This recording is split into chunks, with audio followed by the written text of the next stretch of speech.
Hey everybody, Nate Eaton here in the EastIdahoNews.com newsroom with some new developments, breaking developments in the Chad and Lori Daybell case. Judge Steven Boyce has rejected a motion to separate the cases. This was a request from John Pryor, Chad Daybell's attorney. He filed a motion to sever the cases. Now, right now, both Chad and Lori are being tried with the same things, and their cases are tied together. And assuming that Lori Vallow Daybell is held competent, they will go to trial together in January in Ada County. Well, Pryor filed a motion and argued his version of why they should be separated during a hearing on Friday at the Madison County, it was on Zoom, but it was part of the Fremont County court system.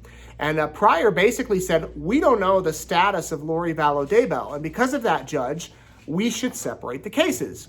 Well, Boyce came back with an 8-page memo filed Monday and said, that's not enough reason to separate the cases. Let me quote from part of it. This is Judge Boyce. He said, defendant's main argument centers on his contention that uncertainty will result due to co-defendant Vallow's status and the stay that's in effect in her case. Of course, her case is on hold right now because she's incompetent. Boyce continues, while the court does not dispute there may be an additional burden on the defense presented by the inability to know at this time whether co-defendant Vallow will be fit for trial when the trial begins, that uncertainty in preparing for trial is not a determinant factor for the court to consider in reviewing Idaho Criminal Rule 14. That criminal rule is basically whether you should sever the trials, or the cases interpreting it. So the judge says that's not enough reason for us to separate these cases.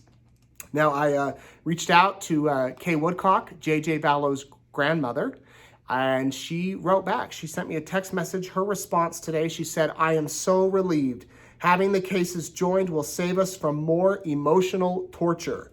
We have already been through enough anguish from this evil duo. They'll be staring at each other in court, feeling miserable they can't touch.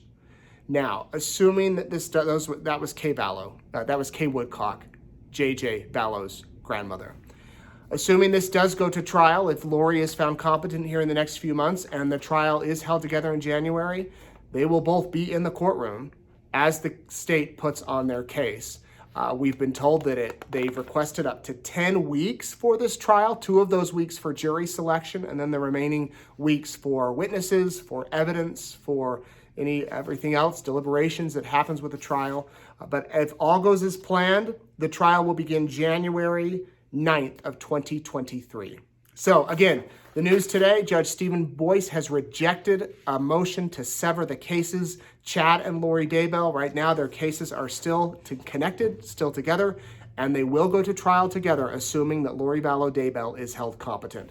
The next hearing is Wednesday. That's when John Pryor has filed another motion for the charges against Chad, the indictment against Chad, to be dropped. So we'll see what happens there. I'm Nate Eaton reporting in the East Idaho News Newsroom.